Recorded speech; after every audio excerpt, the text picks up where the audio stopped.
Salam alaikum az-Zulfilaoun. Bonsoir.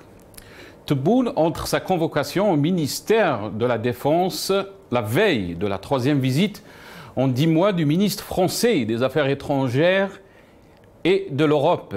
Quelle lecture politique doit-on faire? Les crises maliennes et libyennes aux portes de nos frontières sont-elles des moyens de pression afin que la France et d'autres puissances puissent donner leur caution et leur bénédiction aux tenants de la nouvelle Algérie, incarnée par procuration par Tebboune?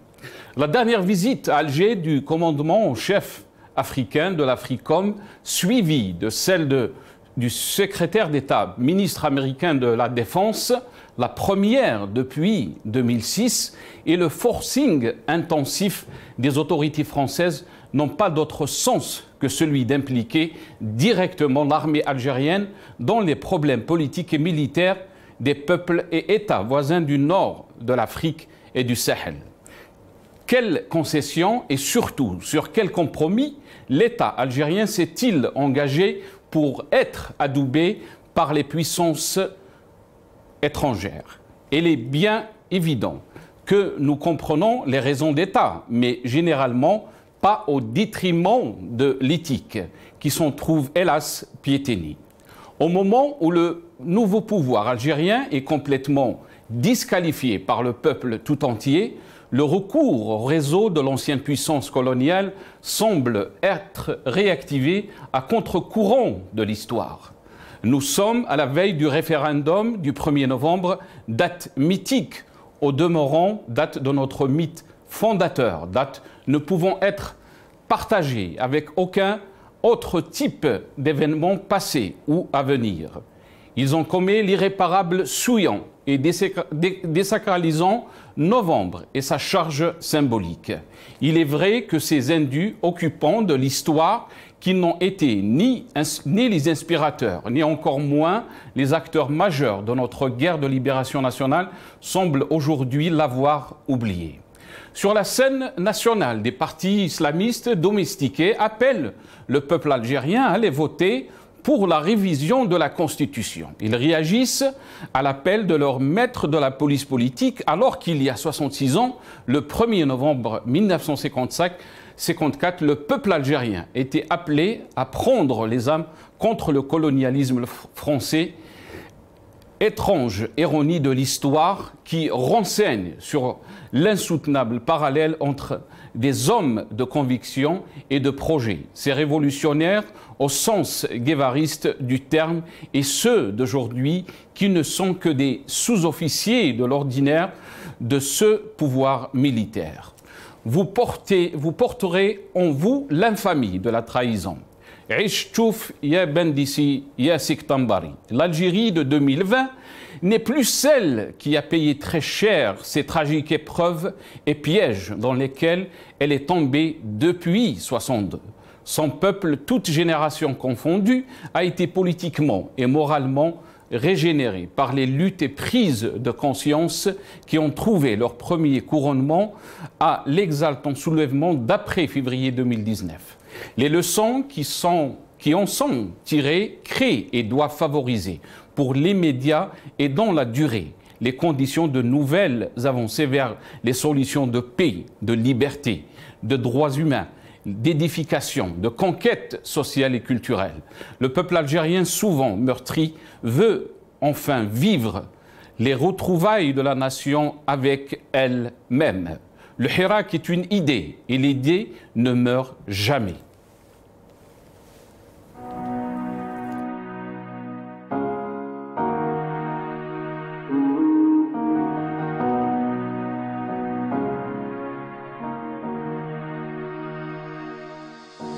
He's gonna be free, viva l'Algérie.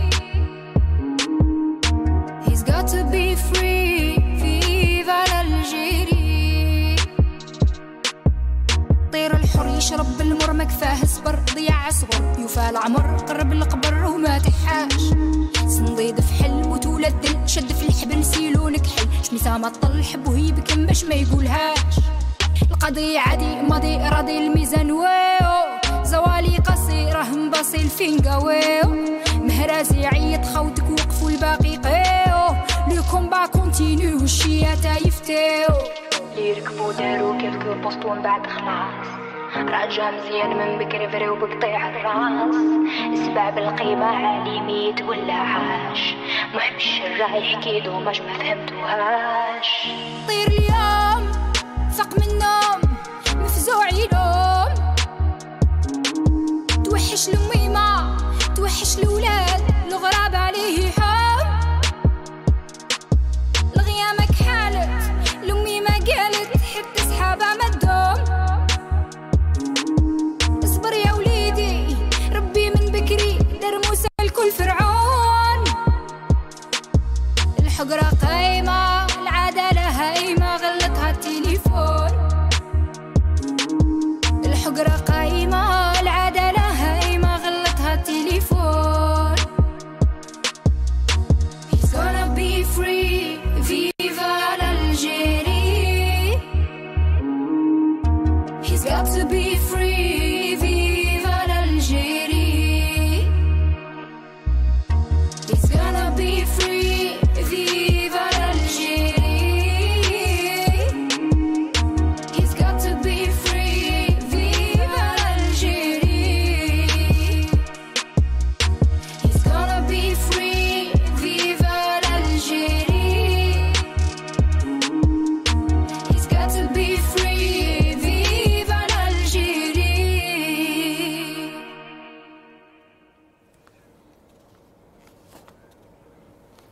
Rétro-info de la semaine, on parlera des sujets qui ont marqué donc l'actualité algérienne cette semaine. La visite de Tebboune à son ministère de la Défense, l'appel des partis dits opposition, islamistes ou démocrates, à voter sur la Constitution par un oui ou par un non. Pourquoi Bouteflika n'a pas été convoqué par la justice alors que tous les procès des anciens responsables politiques ont pointé le doigt à Bouteflika? Commémoration des massacres du 17 octobre 61, Rabbi Yarham Chouhada, à Paris, 59 ans après la visite de Le Drian, ministre des Affaires étrangères, la troisième en 9 mois. Quel avenir pour le Hirak?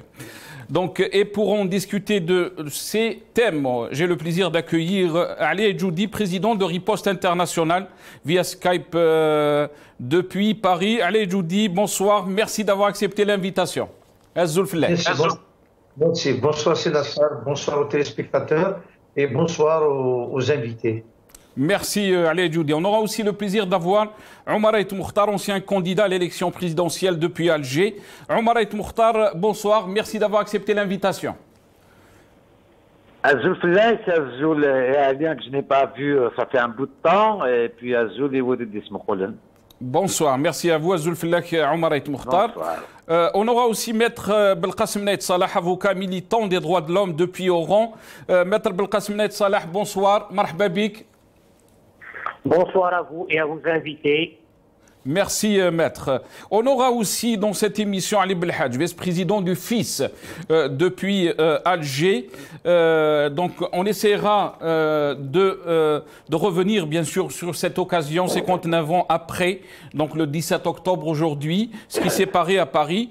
Ali Edjoudi, je vais commencer cette émission avec vous. Merci encore une fois d'être avec nous. Ali Edjoudi, vous étiez donc à la commémoration du 17 octobre 61 et là on parle de 17 octobre 2020.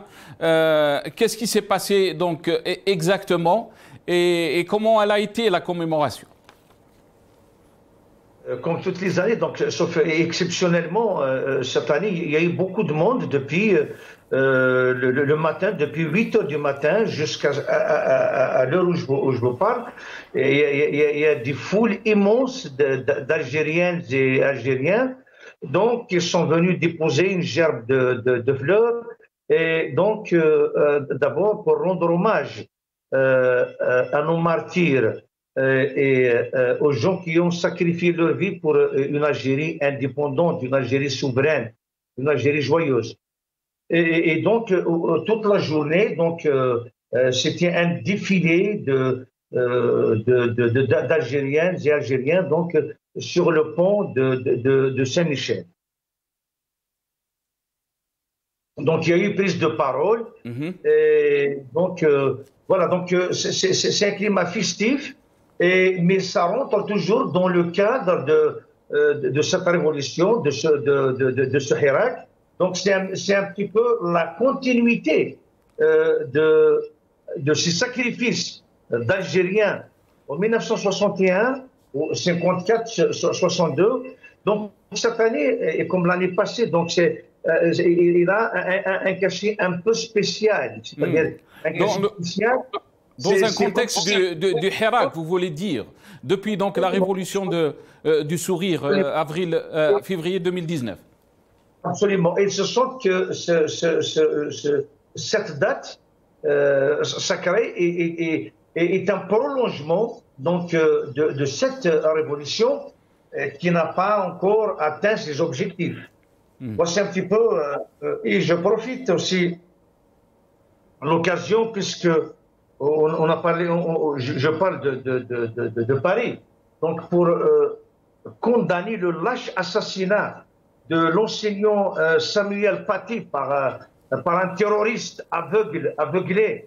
Donc, parce que durant toute cette période de contestation, de révolution citoyenne de ce Hirak, on a trouvé que l'appui des autorités françaises, je parle de la police, de la préfecture de police, des autorités locales, parce que je ne parle pas de la politique politicienne, de la politique française vis-à-vis de l'Algérie. Ça, c'est un autre volet. Sauf que durant toute l'année, on ne nous a jamais refusé un rassemblement, on ne nous a jamais reprimé, on ne nous a jamais créé des soucis. Depuis le 17 février 2019, et nous organisons régulièrement un rassemblement dominical et des dizaines de manifestations sur les rues de Paris. Très bien. Voilà mon introduction. Très bien. Restez avec nous, Ali Djoudi. Maître Belkacem Nait Salah, je vais vous donner la parole par rapport donc à cette date qui est symbolique et historique, mais aussi qui démontre les sacrifices des Algériens et des Chouhada pour qu'on arrive à une Algérie libre et indépendance. Le combat n'était pas facile, mais malheureusement, quand on fait le constat, le combat est toujours là pour cette Algérie libre. Maître Belkacem Nait Salah. Oui, tout d'abord, je voudrais saisir cette occasion pour m'incliner devant la mémoire de nos martyrs qui ont fait que l'Algérie soit indépendante et souveraine et que son peuple puisse briser les chaînes du geôle et du colonialisme. Cette occasion exprime la mémoire dont elle est gravée, dont leur sacrifice est gravé, cette mémoire collective, cette histoire qui ne sera jamais oubliée, et cette histoire-là qui est en train, avec l'immense sacrifice, c'est elle qui illumine le chemin et la voie pour un avenir radieux pour l'Algérie. L'Algérie a toujours, le peuple a toujours donné des sacrifices pour se libérer. Le combat continue, la liberté, elle a un prix, elle a un coût. C'est tout à fait évident que chaque génération de ce peuple puisse, ce peuple, je dirais, digne, ce peuple qui a une histoire, qui a marqué l'histoire de l'humanité, ce peuple digne ne pourra jamais se soumettre à deviendre que pourra, quelle que soit la puissance qui essaiera de se mettre au travers de la société algérienne, ces aspirations légitimes. Cet espoir se nourrit de ce sacrifice continu à travers l'histoire. L'Algérie a toujours enfanté des gens, des hommes, des femmes dignes qui ont toujours combattu pour leur dignité. Aucune puissance au monde ne peut soumettre ce peuple. Ça, c'est une évidence. Malheureusement, après 58 ans, on n'a pas encore construit l'Algérie du 1er novembre, l'Algérie du Sommam, l'Algérie du Chouhada. Il appartient maintenant à des générations nouvelles de continuer la construction, de continuer à construire une Algérie l'Algérie de la dignité, l'Algérie du droit, l'Algérie de l'égalité devant la loi, l'Algérie de la dignité d'un peuple, l'Algérie de son histoire, l'Algérie nouvelle, l'Algérie qui mérite la place qu'elle doit avoir dans le concert des nations. Très bien. Restez avec nous, maître Belkacem Saleh. Omar Ait Mokhtar, merci à vous d'être avec nous dans cette émission. Omar Ait Mokhtar, par rapport donc à cette commémoration des massacres du 17 octobre 61, quelle est votre donc, pensée par rapport à cette date historique? D'abord, il faut rendre hommage à Omar Boudaoud qui est décédé cet été. C'est le patron de la Fédération de France du FLN historique. Le peuple algérien s'est exprimé donc le 17 octobre après avoir emmené la guerre chez l'ennemi. Le premier peuple à emmener la guerre chez l'ennemi, donc le colonialiste français à Paris. Donc c'est l'Algérie, c'est les Algériens. Ça, il faut être fier. Donc, parlons de l'histoire de notre pays, qui est très riche. Parlons de l'ALN, qui a fait de la France un pays de putschistes. Donc, tout ça, la nation algérienne, au lieu de la coller à quoi que ce soit, il faut rendre hommage à nos martyrs, bien évidemment, c'est que le fait historique, la seule chose qui peut unir les Algériens, avec le Malin sans exception, c'est la guerre de révolution, qui est unique, qui est belle, qui est faite d'une manière spectaculaire. L'objectif est atteint, mais malheureusement, sur le fond, nous sommes un peuple dévisé pour des futilités. On ouvre des brèches, des fonds de commerce un peu partout, et nous sommes aujourd'hui. Si nous sommes réunis aujourd'hui, je vois qu'il y a Ali Djoudi, bien sûr, que je respecte beaucoup. Il y a Ali Belhadj aussi. Vous savez, et puis l'avocat qui vient d'intervenir, que je ne connais pas, qu'il m'excuse, c'est que si nous sommes réunis aujourd'hui, c'est que nous aimons ce pays. C'est pour ça qu'on est en train de faire un débat sur l'Algérie, bien sûr, qu'on soit en France ou qu'on soit en Algérie. C'est pareil. Donc, ce pays, si on l'aime, on doit discuter de ce qui peut nous unir. Bien sûr, on ne peut pas être d'accord, mais pareil. Moi, il y a Ali Belhadj, donc moi, je suis contre l'islamisme. Je ne suis pas contre l'islam, bien évidemment, je suis musulman comme lui. Mais, à savoir, aujourd'hui, parler du 17 octobre, vous savez que je vais lancer une petite pique à Ali Belhadj que je respecte. Je ne suis pas d'accord avec ses idées, mais je respecte son avis. Vous savez que la guerre d'Algérie, la révolution algérienne en France, donc la Fédération de France du FLN, elle a été menée principalement dans les bars, hôtels, restaurants des Algériens. Elle n'a pas été menée dans les mosquées. Par exemple, c'est qu'en France, les ouvriers de Renault et tout ça se rencontraient là où ils habitaient, ils habitaient dans les bars, hôtels, restaurants. Donc c'était les caves des bars. Mais ce temps-là, c'est Omar, peut-être que les historiens peuvent nous éclaircir. Il n'y avait pas aussi autant de mosquées en France, si on peut dire, et c'était les lieux... Non, il n'y en avait pas du tout. Il n'y en avait pas du tout. Tout à fait. Il y a la grande mosquée de Paris qui est entre Marocains et les Maghrébines. Hein, sinon, mais on ne peut pas réduire, c'est Omar, on ne peut pas réduire le combat des... Par contre, avant à un bar ou à un restaurant ou à une mosquée. Bon, d'accord, ok, ça c'est un autre sujet. Par contre, j'ai envie de rendre un vibrant hommage à Mouloud Aounit. Vous savez que le 17 octobre a été oublié, caché et tout ça jusqu'aux années 86-87.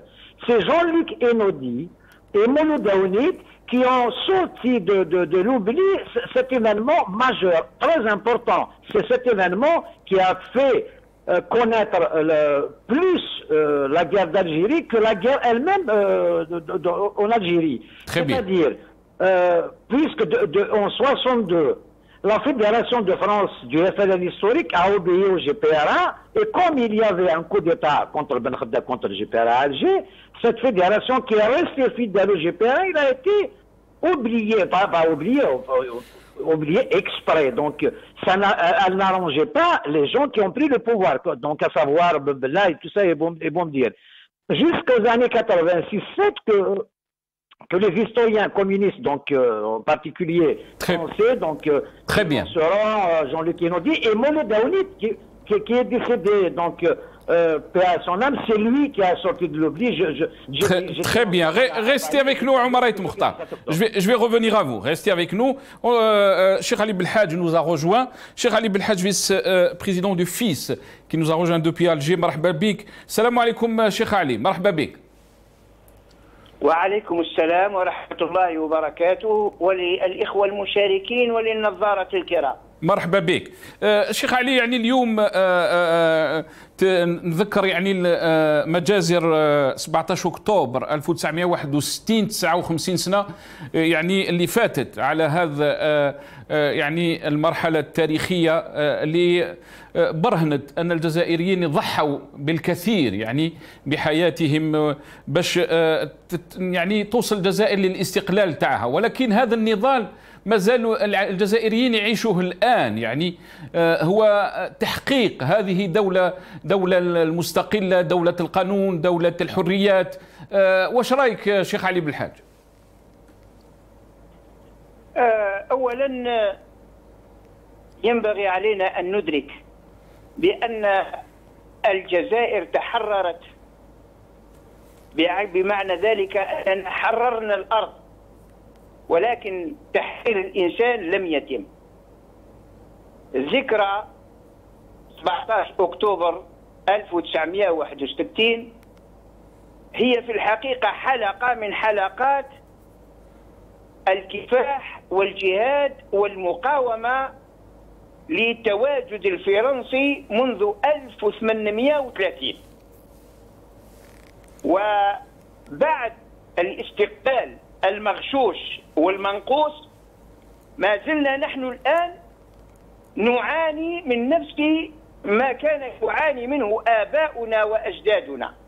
اليوم أردت أن أذهب إلى قصر الحكومة من أجل وقفة احتجاجية. هذه الوقفة الاحتجاجية القصد منها لماذا يمنع الرأي المخالف الذين هم ضد مسودة الدستور من الإدلاء بآرائهم، سواء في القاعات أو في المجامع أو في قنوات التلفزة الوطنية أو الخاصة والعامة أو شيء من هذا القبيل. فمنعت اليوم من طرف قوات الأمن وقالوا لي ممنوع. قلت لهم كيف قائد الأركان يباشر حملة استفتائية انتخابية من الناحية العسكرية الأولى ومن السكنات العسكرية؟ لماذا يسمح له هو ويسمح لمن هم في اتجاه واحد؟ لا بد أن نسمح لجميع الأطراف أن تدلي بآرائها، والشعب يسمع للطرفين ثم يتخذ قراره بكامل السياسة كما يحدث في جميع دول العالم. أما أنك تجعل رأي واحد وتسخر له جميع وسائل الدولة والمجتمع المدني والسياسة والقاعات والولاة ورؤساء الدوائر والسكنات العسكرية وعلى رأسها قائد الأركان، لأنهم هم الذين صنعوا الدستور. في الحقيقة لم يصنعه تبون، صحيح هو دستور تبون ولكن صنع له في طاقارة، لأن طاقارة هي رئاسة الجمهورية الحقيقية، أما المفادية هي في الحقيقة مجعولة للإعلام واللقاءات والتصريحات السياسية لا أكثر ولا أقل. إذن استقلال الجزائر لم يكتمل بعد. وكيفاش يعني معليش شيخ علي بالحاج لو ربطنا هذا الحدث بزيارة لودريون التي كانت يعني البارح، خلينا نسمعوا يعني ماذا صرح به وزير الخارجية الفرنسي جون إيف لودريون. من بعد حبيت نسمع يعني منك، ولكن لو سمحت لازم نحترم الوقت حتى ما يلومونيش الإخوة يعني الضيوف الآخرين أن أعطيت لك أكثر من الوقت، فلازم علينا أن نحترم وقت كل واحد منا. نستمع إلى ما قاله لودريون ونرجع ليك الشيخ علي بالحاج. Mon troisième déplacement en Algérie cette année. J'ai été reçu par le président Tebboune. Je suis venu à Alger tout d'abord pour marquer la solidité des liens d'amitié entre nos deux pays.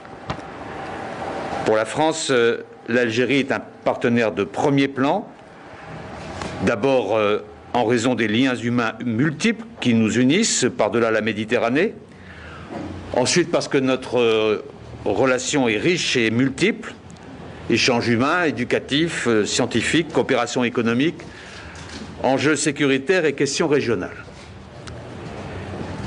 L'Algérie est à la veille d'une étape importante qui va amener le peuple algérien à se prononcer le 1er novembre sur un projet de révision de sa constitution.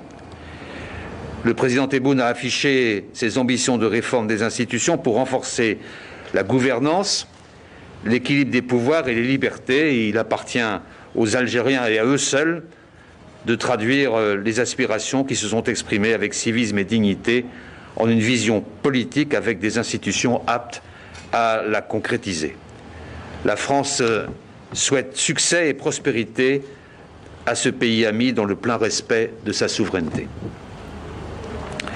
Je suis heureux aussi de constater que notre relation bilatérale connaît un nouvel élan.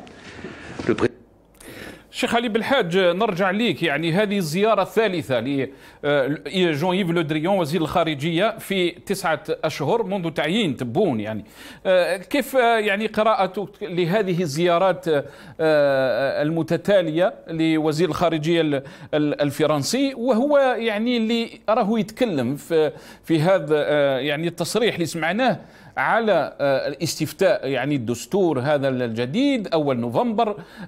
يعني الكثير يتساءل لماذا يعني يتكلم على السياسة الداخلية للجزائر وهو سفير وهو يعني وزير الخارجية يعني لبلد آخر. تفضل شيخ علي. أولا قبل أن أجيب على هذا السؤال، شيء حسن أن ترشد إلى الوقت. أنا ماذا بيا لو كان يكون كل الحصص الحوارية يحدد دقيقة أو دقيقتين لكل متدخل لا يزيد عنها ولا ينقص، ويستطيع أن يختصر فكرته اختصارا ويعتصرها اختصارا فلا يتجاوز. هذه في الحقيقة هذا شيء جميل، ولذلك سوف أنا لست أدري هل عندي حق 5 دقائق أو 5 دقائق ونص باش نسكت مباشرة. اسكت، أنا لا أزيد على وأسطو على الآخر.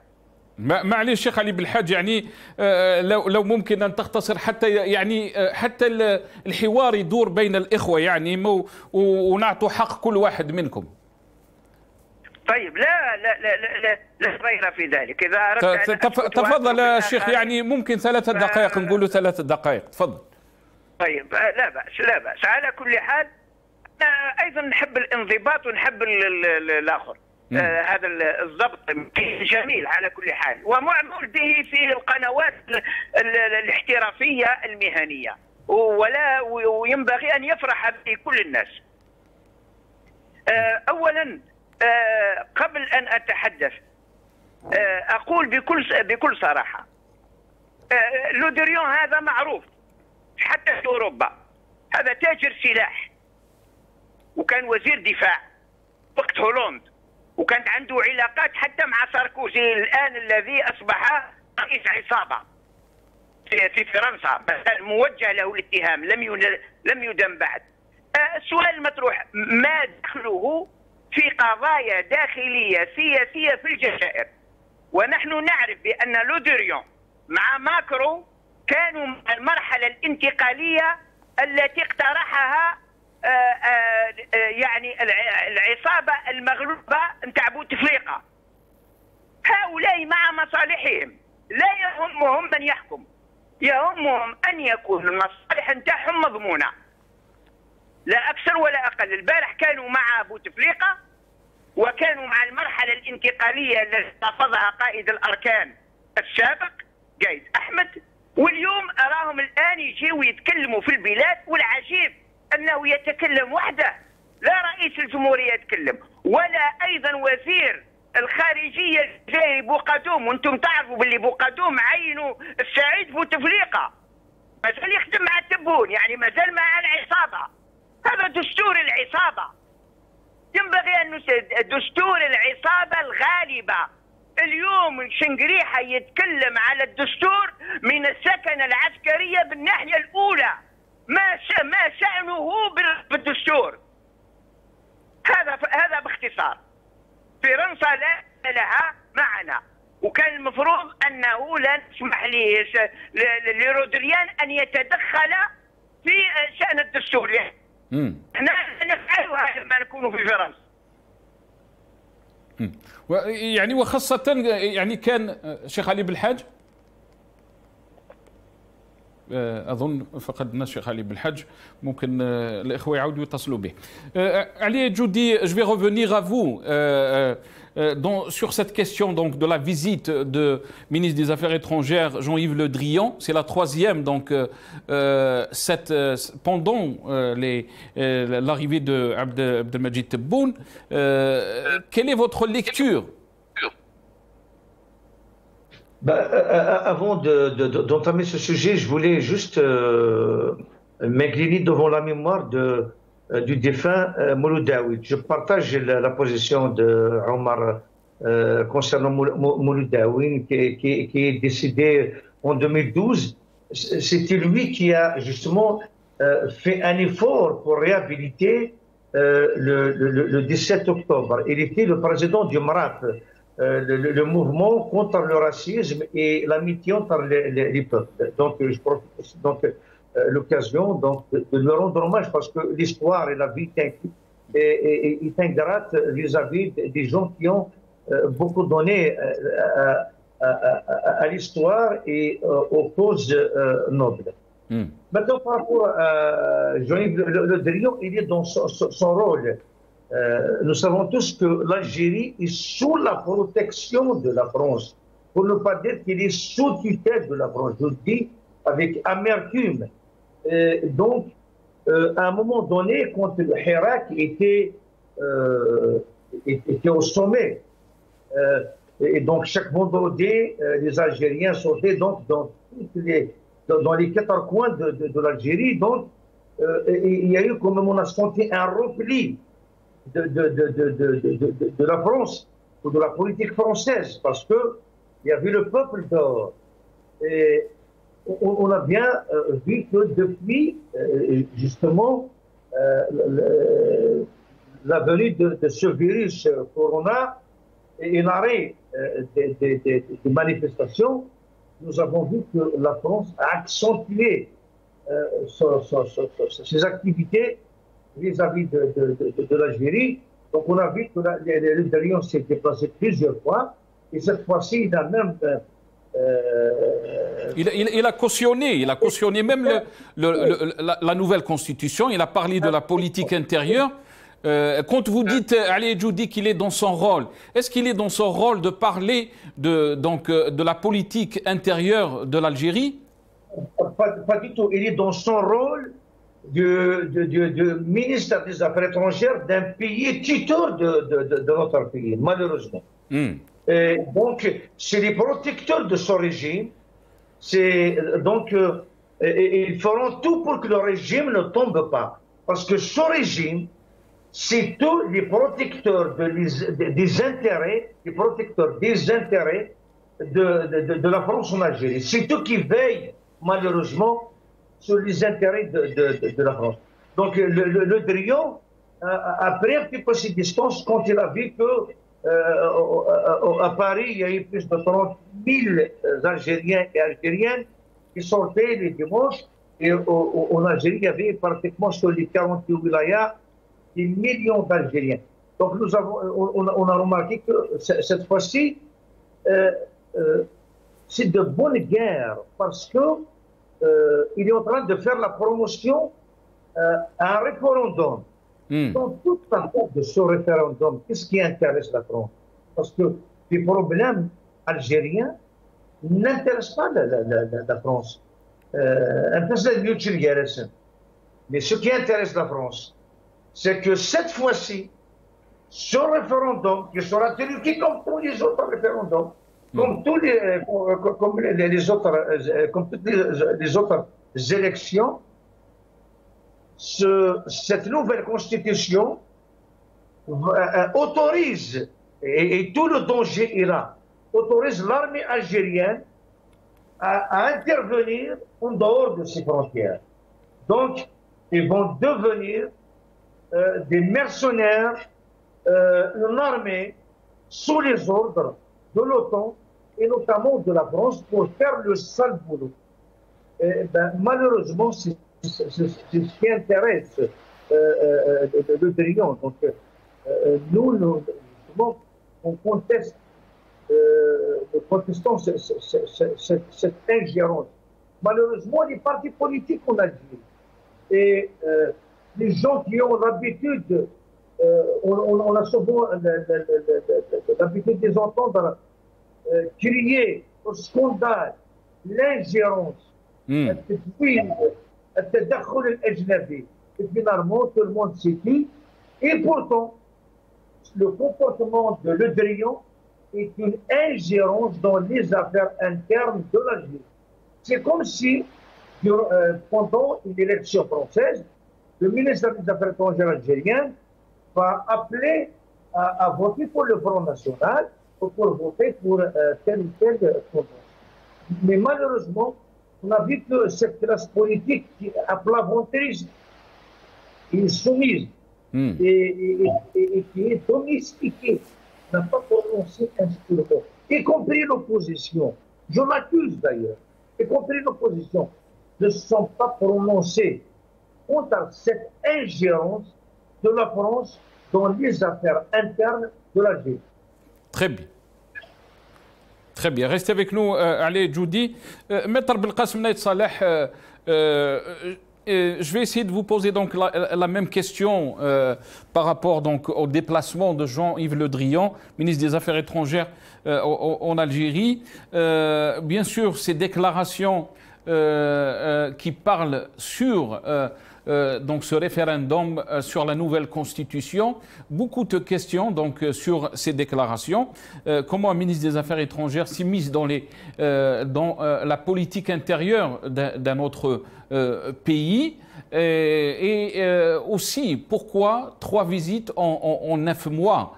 Alors que s'il y a des voix qui s'élèvent à l'étranger, des militants politiques ou militants des droits de l'homme, le régime tout de suite élève la voix et crie donc en main étrangère et à tous les complots qu'on peut imaginer. Maître Belkacem Naït Saleh. Oui, tout d'abord, je voudrais éclaircir les choses. Moi, je ne rentre pas dans cette stéréotype d'analyse et de débat qui fait que la naïveté est devenue un segment essentiel de toute discussion. Je vais sortir de ce cadre pour dire les vérités telles quelles. La France a des intérêts stratégiques en Algérie. Elle ne date pas d'aujourd'hui, elle date depuis 1962. Avec ces dernières années, les 20 ans dernières du règne d'un despote sinistre personnage, la France a pris une place que les autorités, Bouteflika et sa bande et Saïtaba, ont permis.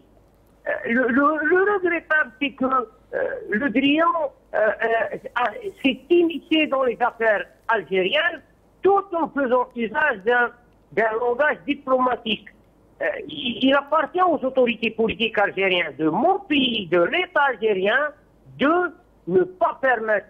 Toutefois, la réalité est telle que la France est un pays majeur dans la Méditerranée, la France est un pays majeur en Europe, elle est membre du Conseil de sécurité, la France suit là où sont ses intérêts.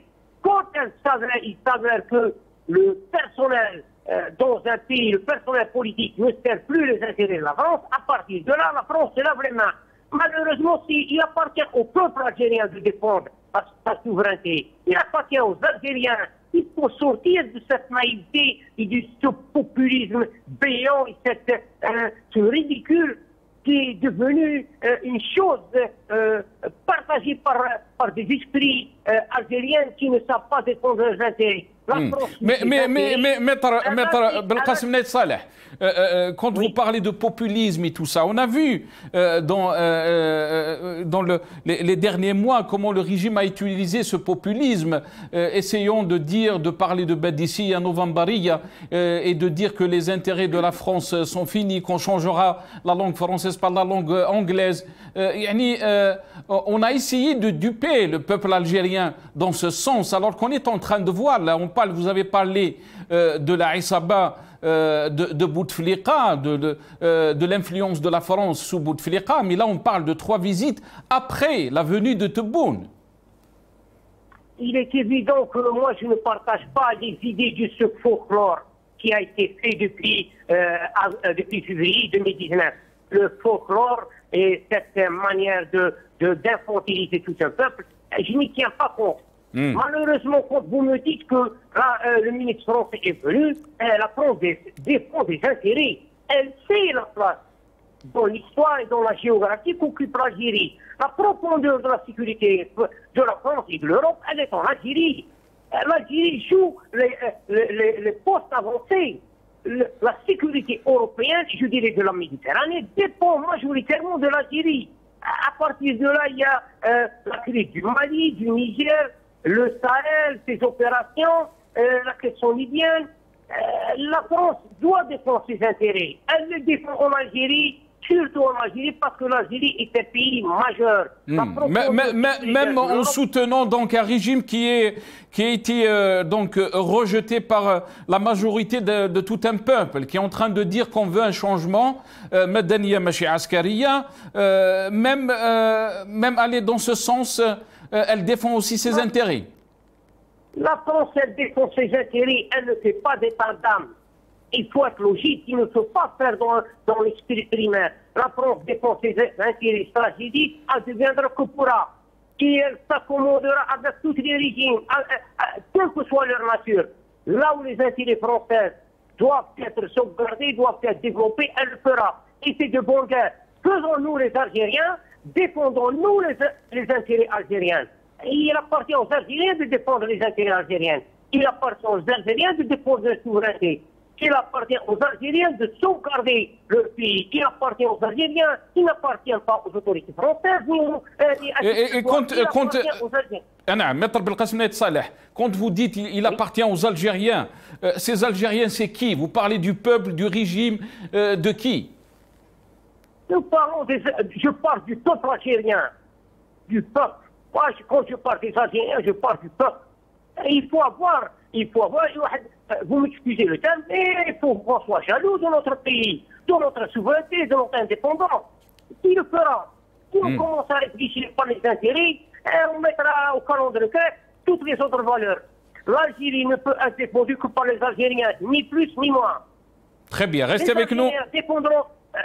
Vous me pardonnez une petite seconde, les Algériens c'est Belkacem.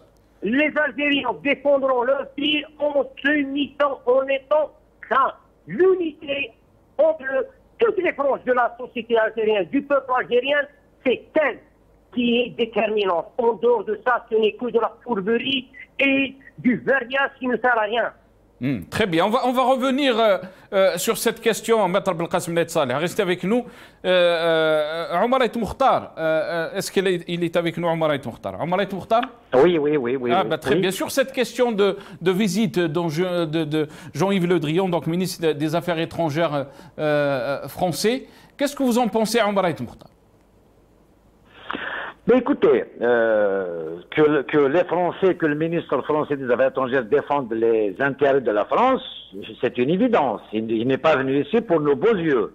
Je pense qu'il y a sa déclaration est une ingérence. Donc il parle du référendum, de notre référendum, de référendum algérien.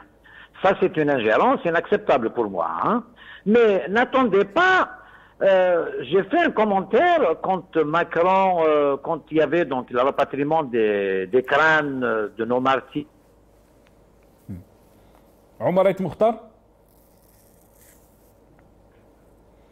On me dit qu'on a perdu Omar Ait Mokhtar, apparemment des soucis de connexion.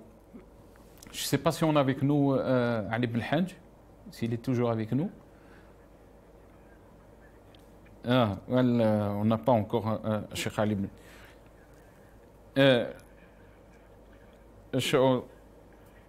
On me dit qu'on a Cheikh Ali Belhadji de retour. Cheikh Ali, marhaba, est-ce que vous m'entendez? Cheikh Ali? Cheikh Ali Belhadji, Cheikh Ali Belhadji, راك معنا؟ نعم. نعم، مرحبا بك مرة ثانية. فيه انقطاع يعني الشيخ علي بالحاج، معليش تكمل يعني الفكرة تاعك، يعني كان فيه انقطاع في الاتصال. كيفاش راك تشوف انت هذه الزيارة؟ يعني بديت تتكلم وزيارة تاع جون يف لو دريون، بديت تتكلم على أساس أنه يعني تكلم على المشهد السياسي الداخلي للجزائر. تفضل. وليس من الدبلوماسية أن تتدخل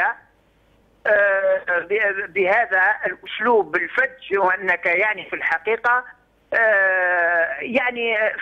دعاية للانتخاب لصالح الدستور، بما أنه يعني كل الألفاظ وسياق الألفاظ تدل على أنها كأنه يدعو الشعب إلى الذهاب إلى الانتخاب على هذا الاستفتاء، وهذا في الحقيقة شيء في الحقيقة تدخل في الشؤون الداخلية للبلاد. كان ينبغي أن يتحدث عن المصالح التي تقتضي، هذه مسألة ثانية، لكن أن تمدح الدستور في الوقت الذي نجد جزائريين وثوريين وشخصيات تاريخية وسياسية ممنوعة باش تظهر حتى على القنوات العامة والخاصة بأوامر من الدولة الخفية.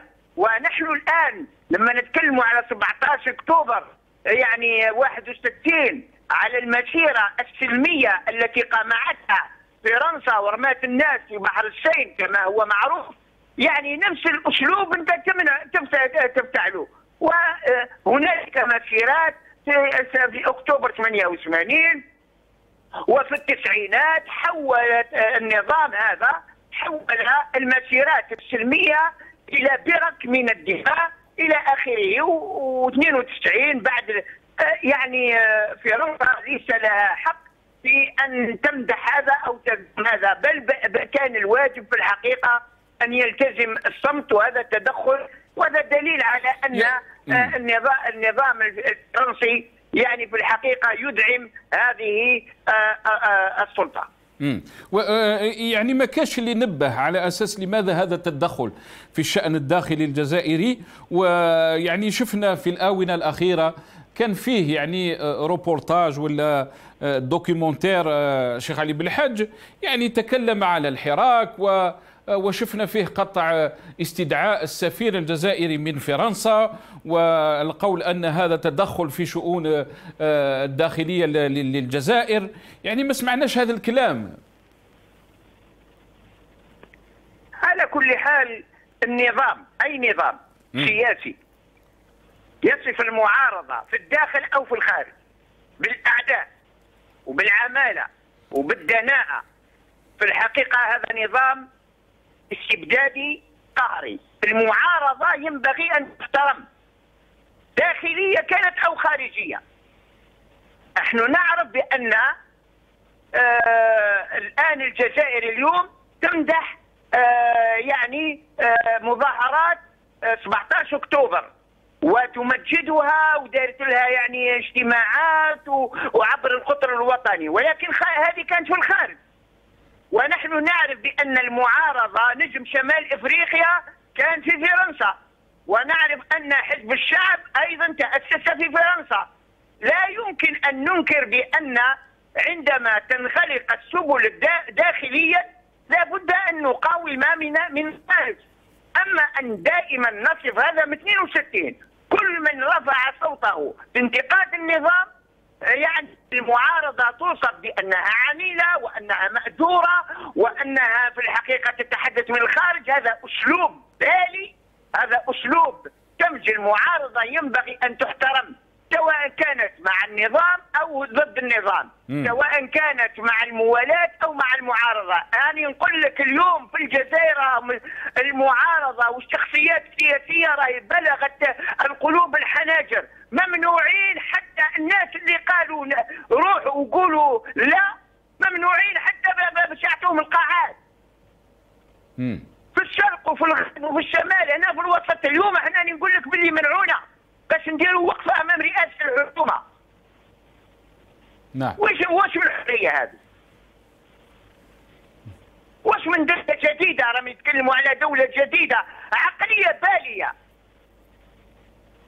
هذه العقليه اللي راح تدمر الجزائر. نعم. ابقى معنا شيخ علي بالحاج، ابقى معنا نرجع لك. عمر أيت مختار، اسكو vous m'entendez? Omar Ayt Mokhtar? Je vous entends. Ah bah très bien. Ça a coupé. Si vous voulez continuer votre idée, Omar. Mon idée, c'est que Jean-Yves Le Drian est venu à Alger pour les intérêts de la France. Il ne faut pas s'étonner. Par contre, je vous fais remarquer une chose, c'est que la France officielle n'a pas félicité l'élection du président Tebboune. Et d'un autre côté... Macron a déclaré comprenante. Non, il est plus prudent. Alors, la France aussi, les services français, offrent la place de la République aux manifestants algériens tous les dimanches. Ça, ce n'est pas, il faut le remarquer, ce n'est pas pour nos beaux yeux, je ne sais pas pourquoi. La troisième chose, c'est que notre communauté algérienne de l'étranger, quand on voit ce qui se passe, nous sommes 7 millions. Jean-Luc Le Drian s'est venu donc pour la libre circulation des marchandises. Il est très important de lui dire il faut absolument la libre circulation des personnes parce que les haragas, les sans-papiers en France et tout ça, c'est un crime encore contre l'humanité. C'est comme le 17 octobre. Hein. C'est la France qui bloque à ce que les jeunes Algériens aillent ailleurs. Et vous savez qu'un jeune Algérien, quand il va en Espagne ou en France, si ça ne marche pas, il revient. Mais là, il maintient l'espoir de se faire une situation, les papiers, donc un leurre. Donc la France, il faut absolument lui dire, il faut absolument la libre circulation des personnes avant de discuter la libre circulation des marchandises. C'est pour nous exporter leurs marchandises. Ça, c'est clair. Et pourtant, il a parlé de la Constitution, il n'a pas parlé de libre circulation.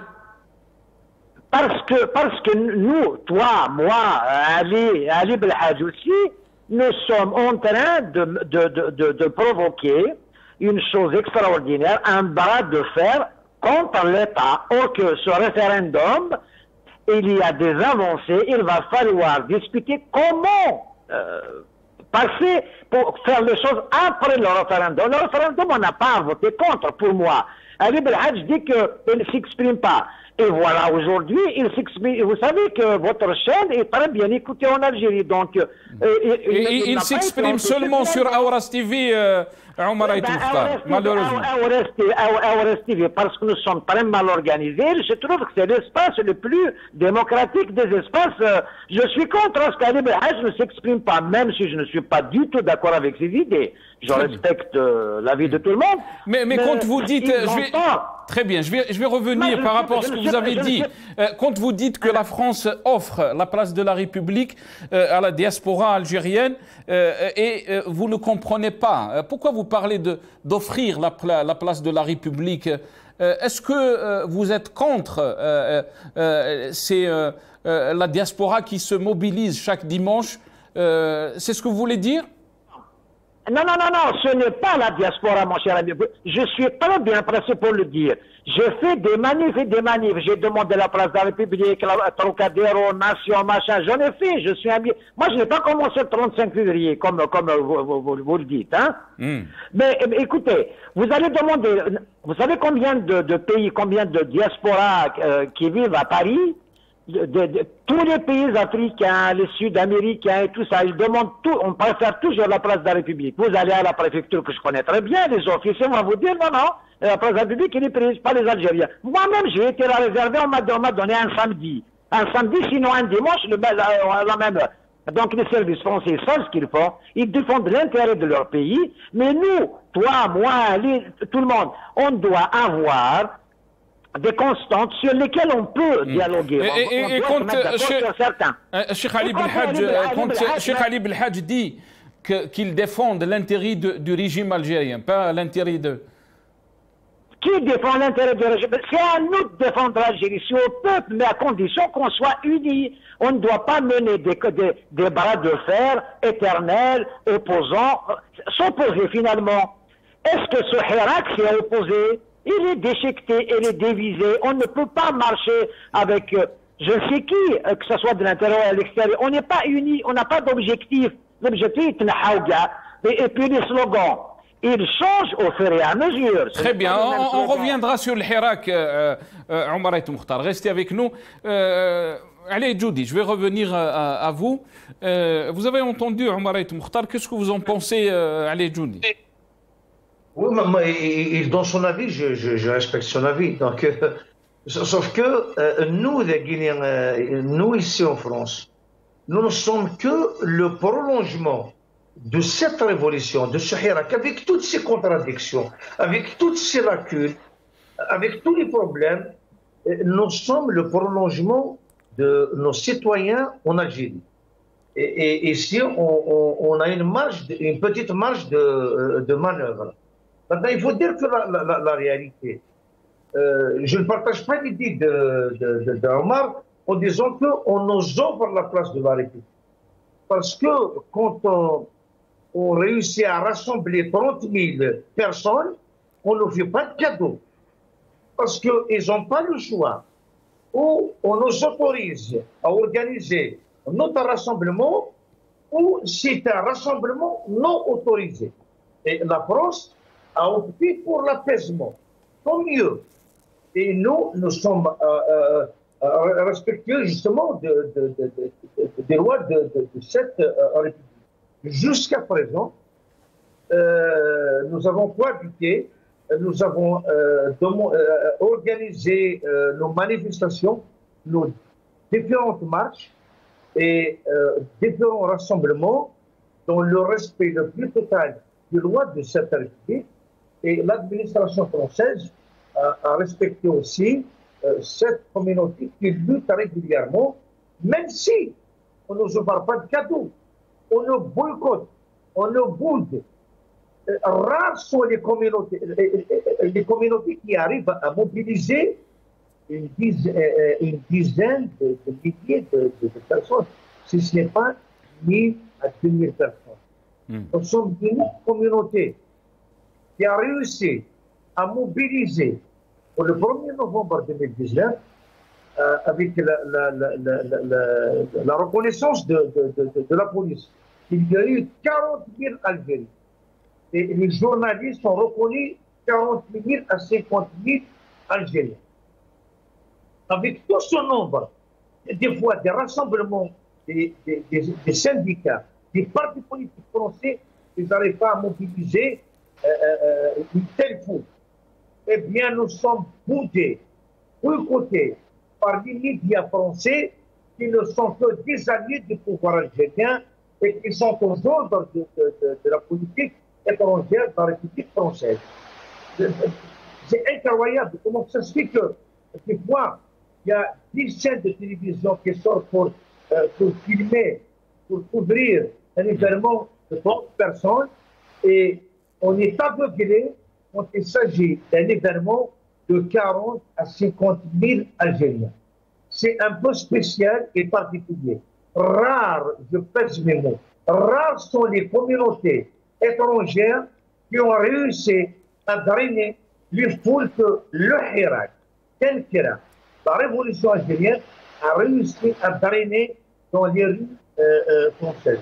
Donc je pense que nous avons réussi en tant que militants, en tant qu'organisation, en tant qu'association, de mobiliser notre communauté et l'administration française, je la salue parce qu'elle a joué le jeu.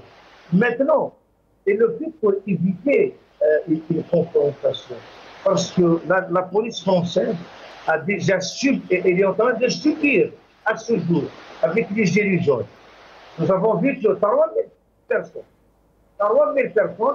ont réussi à créer un bazar dans la capitale française, Paris. Eh bien, la communauté algérienne, vous savez, c'est avec l'apport ou la reconnaissance du syndicalisme de la CGT, la CFDT, qui ont reconnu que la place de la République arrive à contenir 30 000 personnes. Eh bien, nous avons réussi à faire le plein plusieurs fois.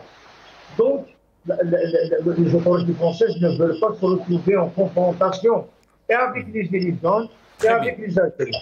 Et les Algériens, pardon, juste je termine, les Algériens étaient le reflet de cette contestation, de cette révolution pacifique en Algérie. Depuis 1 an et demi, ils n'ont pas cassé une seule lampe. Ils n'ont pas cassé une voiture.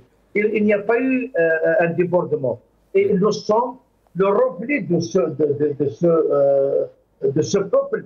Nous avons été à la hauteur. Et à ce jour, on a toujours été à la hauteur des aspirations de notre révolution et de notre peuple. Nous avons respecté et l'administration, et la police, et nos manifestations. Restez avec nous, Ali et Djoudi. Je ne sais pas si on a toujours avec nous Maître Belkacem Naït Saleh. Maître Belkacem Naït Saleh, je pense que ça a été coupé, mais il est avec nous, on me dit, il est de retour. Maître Belkacem Naït Saleh, si on revient un peu, il ne me reste pas beaucoup de temps malheureusement, et j'aimerais consacrer ce temps pour donc l'avenir du Hirak. Vous avez parlé beaucoup de la volonté du peuple à aller au-devant, de défendre donc les intérêts de l'Algérie, et que c'était au peuple donc de rester dans cette dynamique. Comment vous voyez les choses évoluer, Maître Belkacem Naït Saleh, quand il y a beaucoup de questions qui se posent sur l'avenir du Hirak, sachant que la pandémie a joué un rôle, mais aussi de l'autre côté, la répression qui a aussi été accentuée ces derniers mois pour essayer de freiner et d'arrêter le Hirak. Maître Belkacem Naït Saleh. Oui, tout d'abord, il faut être clair et honnête. Il faut avoir le courage de dire la vérité, quelle qu'elle soit. En dépit des deux, la pandémie et la répression, il y a aussi un problème, il y a une crise au sein du Hirak, il y a les débats clivants, il y a la question qui a toujours été évitée par le Hirak, qui est la représentativité, il y a un certain nombre de conditions. Et puis, il y a des débats qui n'est pas, je vous dirais en toute sincérité, le débat en Algérie et en dehors de l'Algérie qui n'est pas à la hauteur du peuple algérien. Quelle est l'alternative? Quand on parle d'un pays, on parle d'un État, on parle d'un peuple, de son histoire, sa géographie, de ses intérêts. Il faut être à la hauteur. Quelle est l'alternative? Comment on doit s'en sortir du choc de 90? À travers le débat que j'ai entendu des intervenants, on n'est pas encore sorti. Le pouvoir réel n'est pas encore sorti de ce choc de 92.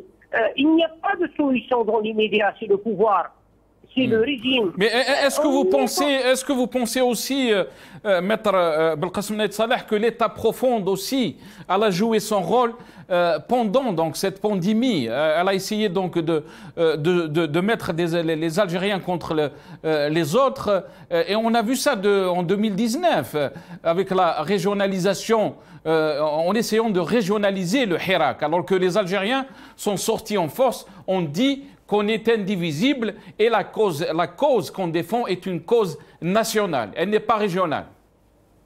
La question est plus profonde que ça. Il n'y a pas que l'État profond, il y a l'administration profonde, il y a la base sociale du régime, il y a ceux qui ont des intérêts, des privilèges, et même au sein de la population. On ne peut pas changer la situation après 20 années de corruption généralisée, 20 années d'une destruction morale de la société algérienne. Et j'en passe, l'Algérie vit un drame.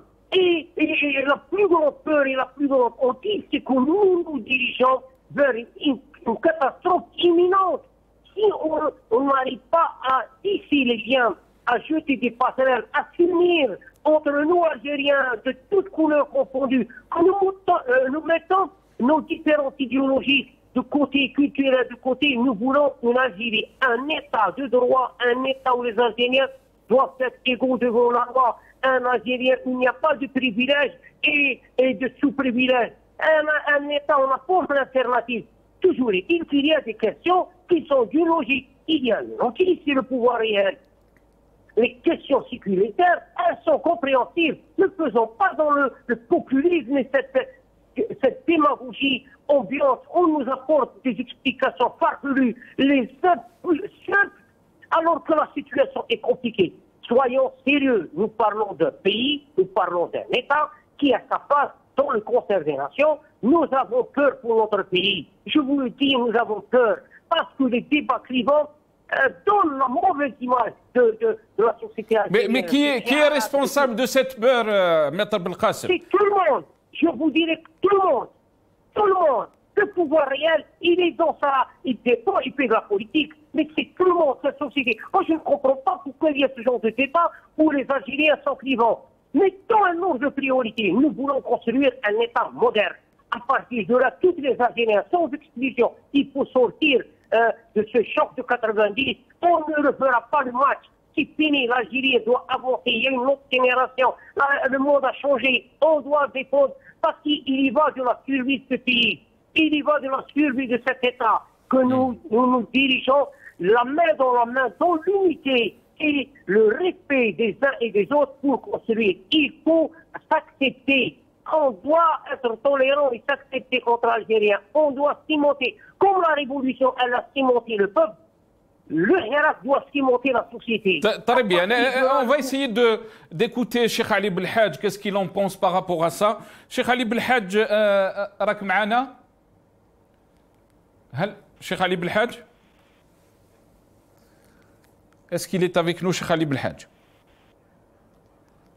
Je pense qu'on a perdu. الإخوة في الجاليري. Essayez donc Omar Aït Mokhtar, je vais vous donner la parole par rapport donc à cette question. Qu'est-ce que vous en pensez, Omar Aït Mokhtar? Vous avez dit qu'il y a des divisions, des clivages et tout ça par rapport au Hirak. Le Hirak aussi a montré sa force, sans oublier la répression que les Algériens ont connue ces derniers mois avec la pandémie. On met des centaines de jeunes en prison juste parce qu'ils ont exprimé ou ils ont posté un post sur Facebook. Qu'est-ce que vous en pensez, Omar Aït Mokhtar? Écoutez, moi je...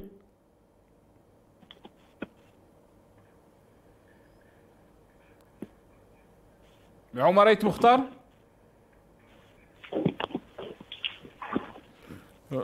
Je pense qu'on a perdu Omar Aït Mokhtar. On l'a perdu, mais Ali Belhadj est de retour. Ali Belhadj, Cheikh Ali, راك معنا؟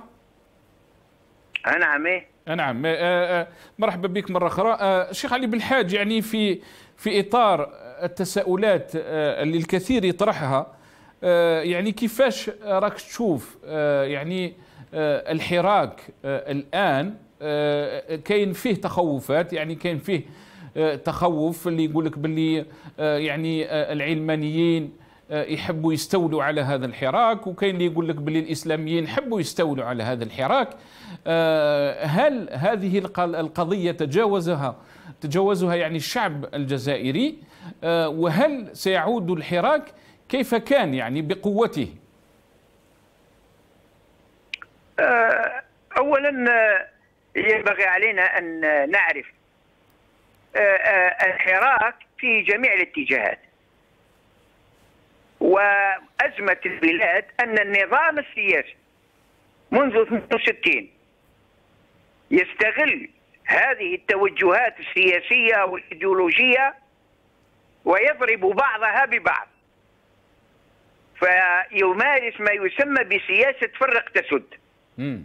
لكن الآن بلغ الشعب الجزائري وخاصة الشباب المتعلم بلغ درجة من الوعي لا يسقط في هذه الأحبولة. غاية ما يريده الجميع هو أن يذهب النظام، وأن تكون هنالك أرضية فيها تعايش للجميع، وفيها تنافس سياسي نظيف ونزيه للجميع، والكلمة في النهاية ترجع إلى اختيار الشعب. ما دام هذا النظام قائم ويضرب هذا بهذا ويستخدم جميع الوسائل، وما دام ما زال هنالك أناس يسقطون في مكايد وفخاخ النظام، لا بد أن تطول الأمر. ولكن مهما كان الأمر، ديغول عندما أراد أن يقاوم الألمان يقاومها من فرنسا، قاومها من بريطانيا. والشعب الجزائري عندما يعني الثورات الشعبية والمنظمة فشلت مثلا من 1830، وإن كان أنجزت إنجازات كبيرة، لأن الثورات بدأت من الزوايا ومن المساجد، بدءا من الأمير عبد القادر وأحمد باي وأبو عمامة وأبو معزة وأبو زيان والرحمانية وشريف بوعود والحاج عمر والناصر بن شهرة وبن سنوس وقائمة طويلة. كل هؤلاء كانوا شيوخ زوايا وكانوا من المساجد ينطلقون. إذن القضية ثم جاءت ثورة نوفمبر. لابد أن نصحح خطأ تاريخي.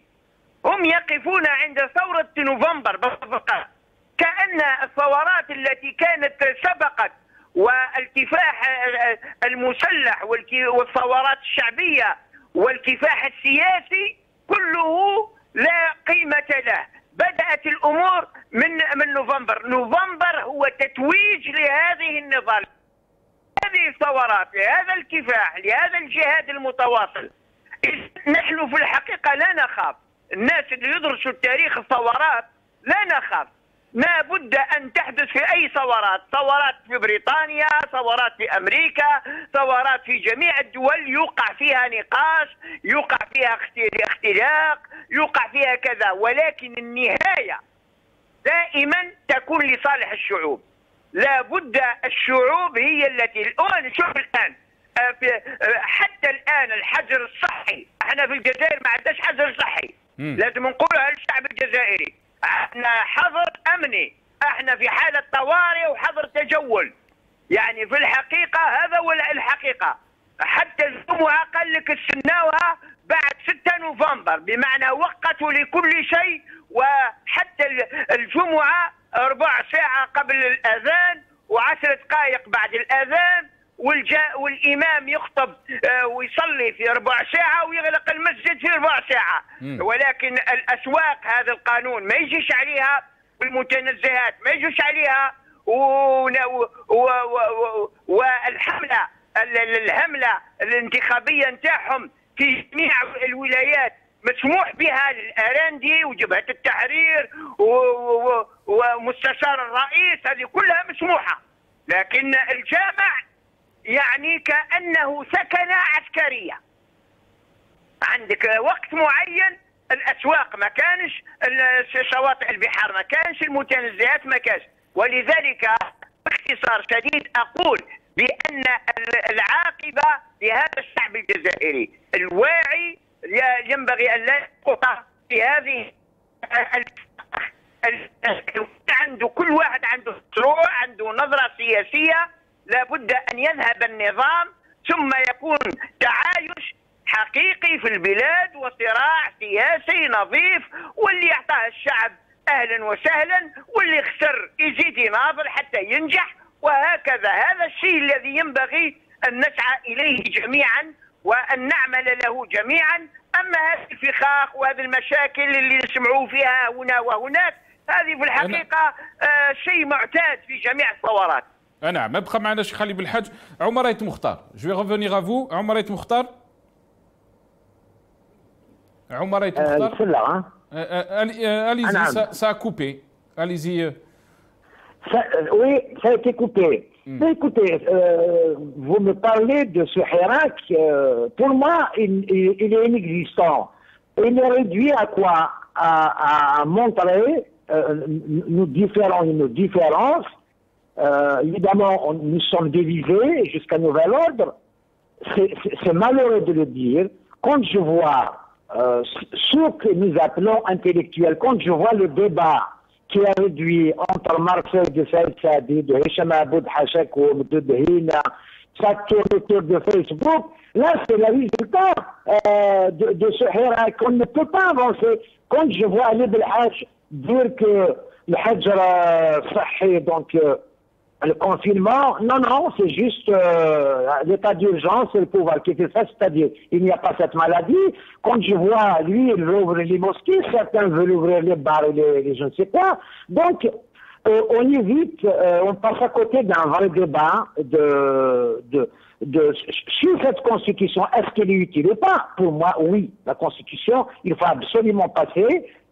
Il faut la passer parce que il y a déjà des constantes nationales, des constantes qui est l'islam au-dessus de tout, l'islam, pas l'islamisme bien sûr. Donc vous êtes en train de dire, Omar El Mokhtar, qu'il faut passer cette constitution, mais juste pour apporter une clarification, Cheikh Ali Belhaj avait parlé aussi des meetings du RND et du FLN qui sont autorisés, et on voit des centaines de personnes dans des salles. Alors qu'on nous parle de confinement, on nous parle de mesures de distanciation par rapport à cette maladie. Il fallait mentionner ça, c'est très important, Omar El Mokhtar. Je vais donner la parole à Ali Djoudi. Ali Djoudi. Omar El Mokhtar, il dit que la Constitution doit passer et que le Hirak est fini. Qu'est-ce que vous en pensez, Ali Djoudi? Écoutez, la Constitution va passer comme toutes les constitutions, comme toutes les élections, parce que il y a eu tout le temps, depuis l'histoire, une fraude massive et un pouvoir totalitaire, une machine administration spécialiste en fraude, donc des chefs de daïra, des sous-préfets, des walis, des secrétaires généraux, qui sont formés par la police politique et qui œuvrent en faveur de cette police politique. Donc voilà, donc pour nous c'est pas nouveau. Juste انا نتمنى مره اخرى سي نصر لما تعرضني سواء لو ديبا يكون بالعربيه هكذا نقدروا نفهموا اللي يتبعونا بالعربيه الموقف السياسي للحراك للديمقراطيين للمعارضين وكذا. على خاطر لما نهضروا لما نتكلموا بالعربيه والبعض يتكلم بالفرنسويه ولابد اللي يتبعوا فينا جزء منهم ما يفهموناش. وانا ما نحبش، انا مره اخرى السي نصر ما تستضيفنيش لما يكون واحد ما يقدرش يهضر باللغه، يا اما تستضيفني نهضر بالعربيه انا معاك، يا اما تستضيفني بالفرنسويه انا معاك، بصح لما يكون سيتادير ميكس ولابد واحد ما يفهمش. معليش استاذ علي، لو حبيت تتكلم بالعربيه معليش، يعني راه حصه تفضل انت حر، يعني حتى في اللغه اللي حبيت انت حر، تفضل. S'il te plaît, laisse-moi terminer. Quand on s'adresse à notre peuple, soit on s'adresse aux arabophones, soit on s'adresse aux francophones, soit on s'adresse aux berbérophones. Mais quand on fait cette club, cette charabia, eh ben les gens ne vont pas nous suivre. Non, je suis contre que soit تعرضني مع علي بن حاج sur une émission بالعربية ندو ندي، soit ما تعرضنيش parce qu'il faut que ça soit clair. انت يا سي علي معليش، عندك الحق ترد بالعربيه، وقلت لك يعني هذه راهي حصه واللغه ما راهوش اشكال، يعني حبيت توصل الفكره تاعك باللغه العربيه، تفضل مرحبا بك. جو بريفير لما نتدخل في حصه بالفرنسيه نهضر بالفرنسيه، على خاطر نغلطوا الناس، شي الناس تفهمنا شي الناس ما تفهمناش. Il faut qu'on s'adresse à un public bien précis. لما يفهم باللي نهضروا له بالعربيه جو ميكسبريم اون عرب، لما يفهم باللي نهضروا معاه بالقباليه انا مسلسل مزيغ، لما يفهم باللي on s'adresse à lui dans la langue française parce qu'on ne peut pas faire ce mélange. Ça, je souhaite. Maintenant, par rapport à Omar, Omar, pour lui, le Hirak n'existe pas. C'est son point de vue, je le respecte. Chacun est libre d'avoir. Sauf que pour nous, le Hirak existe. Le Hirak a mené un combat. Le Hirak a déstabilisé cette mafia politico-financière. Le Hirak a déstabilisé la mafia militaire, cette junte militaire, ce pouvoir de Ben Aknoun, de l'Algérie profonde. Tous les Algériens savent que Tebboune n'est qu'un surveillant, n'est qu'un secrétaire général, n'est qu'un concierge à la présidence de la République. Nous sommes conscients qu'en Algérie, c'est les militaires qui sont au pouvoir.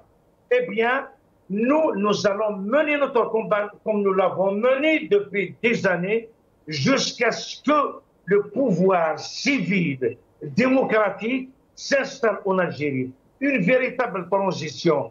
Mettre fin à ces agissements militaires, de la police politique, des généraux, des fonctionnaires formés dans les écoles militaires qui sont dans toutes les administrations algériennes.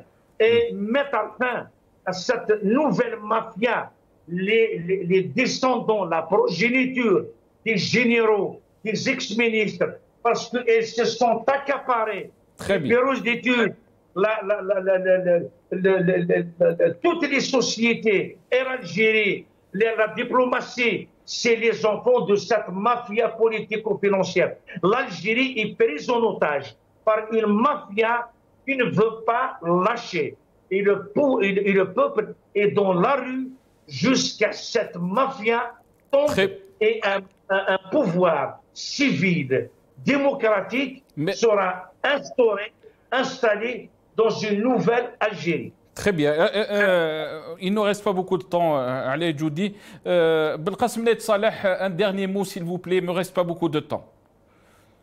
Je vous dirais qu'il est regrettable que le débat puisse prendre une telle voie. Le problème en Algérie, c'est qu'actuellement, il y a une crise politique. Nul ne peut résoudre cette crise politique s'il ne jette pas les passerelles avec le peuple.